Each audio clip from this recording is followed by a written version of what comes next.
How's it going, guys? It's urdiub here, and today I'm bringing you episode number 20 of my Let's Play Hut series, and it's been a pretty good ride so far. 20 is kind of a milestone. We're fifth way to 100. Hopefully we hit 100 before NHL 14. Would be great. I doubt it'll happen, but you never know. Anyways, we're going through our team. No minor changes. I am playing Jack Johnson on the second line instead of the first line, but that's because I want to play Boyle and Bouwmeester together due to their high skating. Once I pick up our new player, we will have Jack Johnson on our first defensive line. So anyways, he starts off with a goal, taking 1-0. This player is actually the only guy who beat me in the last episode number 19. Take a look at this play by Lombardi. Great individual effort on a 4-on-3 shorthanded in overtime to win it 2-1. 998 EA pucks from that game. Go into our next game against Boss Lady, and to start off, Duchesne goes on a breakaway, and he would make it 1-0. Then a bad play by his computer, and Roy somehow catches the puck and puts a 5-hole on his goalie. Then Steen would make it 3-0 before the first ends. And it's going to be hard to come back from that, but he gets a goal with Havlat to make it 3-1. Then a nice move by Duchesne, a toe drag, and he'd put it away on the breakaway. Grabner would make it 4-2, and then with under a minute left in the third, it'd be Neal who seals the deal. 5-2 win, 1,270 EA pucks from that game. And we go into our third game of the episode, Phobie Army. And he would end up getting an early goal on the power play here with Patrick Kane. And that would make it 1-0. Then another power play, and it'd be Cronwall that put that one away to make it 2-0. Now off the face-off, it'd be Lupul who puts it away to make it 2-1.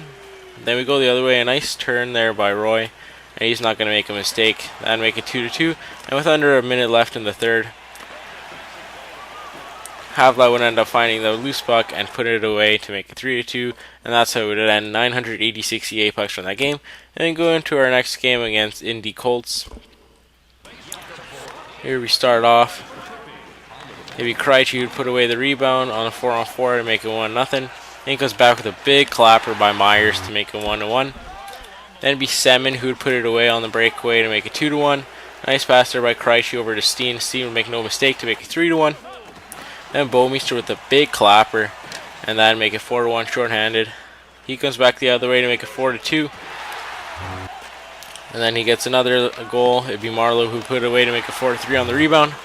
We come back the other way, and Roy just snipes it across their goalie and make it 5-3. And he kind of returns the favor there. Voracek, a nice shot off the post to make it 5-4. Then we're on the power play here. And it'd be Carlson who put it away with the clapper. No mistake there, 6-4. And finally, Havlat will put it away on the breakaway, 7-4. He gets a consolation goal back here with just a minute left in the third. But that's how it ends. 7-5 win, 623 EA pucks from that game. So we're playing really well so far. I think we've won 11 of our last 12 at this point. And we've won our fourth straight game of this episode. So, there you can see we're playing Thugs for Life. I've played this guy before. He ends up scoring to make it 1-0. Then a nice move by Bouwmeester on the power play to make it 1-1. Then Semin would put it away on a nice feed from Slaney to make it 2-1. A nice passing play here. Everyone touches the puck, and Neal will put it away to make it 3-1. He comes back the other way with Myers to make it 3-2. But that doesn't matter because a nice feed by Lupul to Neal. Neal puts it away, and he just keeps rolling. 4-2 win, 646 EA pucks from that game. And we go into our next game against Bowls and Goals. He's got the Quebec Nordiques jerseys and the Montreal Canadiens logo. Started off a nice move by Slaney to free up space, and on the power play he'd make it 1-0. Then somehow that doesn't get called for goal interference, but Steven would make it 2-0, and finally Semin to make it 3-0. On the power play once again, 4-0. That'd be Semin's second of the game. He comes back somehow. Dupuis would find himself open to make it 4-1. Then he would poke it off, and it'd be Vanek that would put it away to make it 4-2. But here comes Boyle, Roy, and Neal would find Semin. A nice move by Semin to pick out the goalie, and that's his hat trick in this game. We're up 5-2. He makes a mistake with Nabokov, and it'd be Havlat to put away to make it 6-2.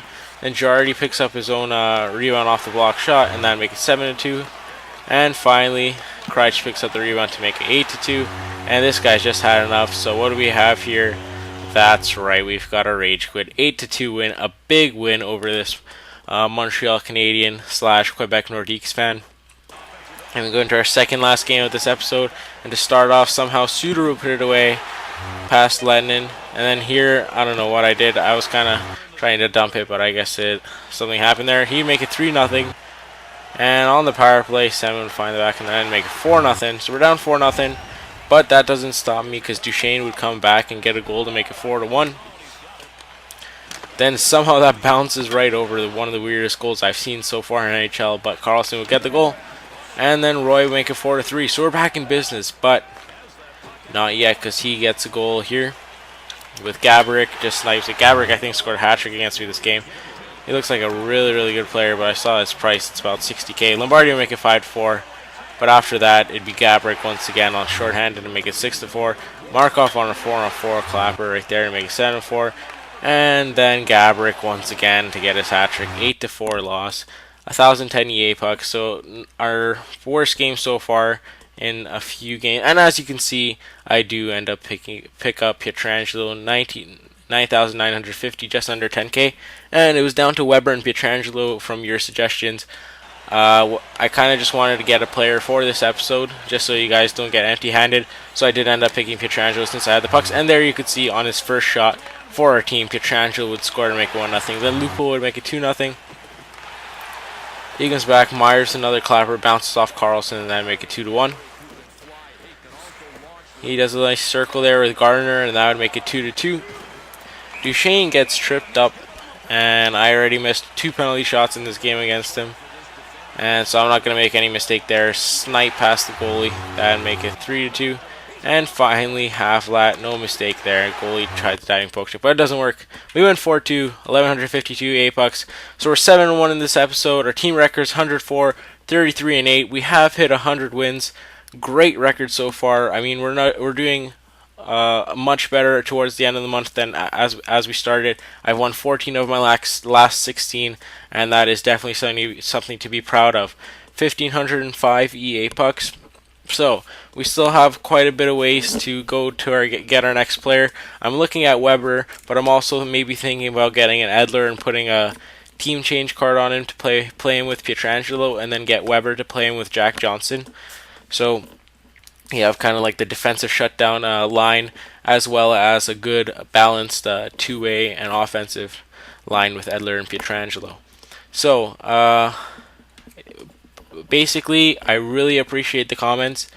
I think there was a total about like 10 different defensemen that you guys suggested me to buy. In the end, it was Weber and Pietrangelo that had the most suggestions. I was looking to replace Girardi on the right D. Anyways, so it was Weber and Pietrangelo, and I decided, since, you know what, I want to pick up a player. I don't want to leave you guys empty-handed with no acquisitions to our team. So I ended up picking Pietrangelo, but don't worry, Weber will be coming soon. I really he looks like a great player in terms of checking and defense, and he's a great player in real life, so I'm guessing he should match that in NHL 13. So anyways, that's going to be the end of the episode. Next episode should be out on Friday. I'm not 100% sure because I have a couple stuff to do for work. But if not Friday, it will be Saturday, and then the following episode on Sunday, that's for sure. So anyways, let me know who else you guys think I should get. Let's say once around the 10K mark. I don't know if I need forwards yet, because my team is doing pretty good in terms of goal scoring. I mean, we've had a 5-goal game, a 7-goal game, an 8-goal game, a couple of 4-goal games, so we're getting the goals. The goalie Lettinen looks like he's playing fine, so maybe another defenseman. Should I go after Weber, or should I go after someone like Edler or another lefty? Well, anyways, let me know in the comments below. I will take a look at them again and make my decision eventually. And now let's take a look at our team leaders. Once again, no changes from last episode. Neil does lead our team in points with 90, also leads our goals with 42, and Carlson leads our team in assists with 54. Slaney is starting to creep up on Neil in the points and goal totals, but right now it's James, the real deal Neil, that is leading our team. So anyways, that's the end of the episode. I hope you guys enjoyed this episode. If you did, I'd greatly appreciate it if you please leave a like. Also, if you want, you could leave a comment, and please subscribe if you haven't. So if you have, thank you very much for the support, and I hope you all have a great day. Follow me on Twitter for the latest updates on my videos.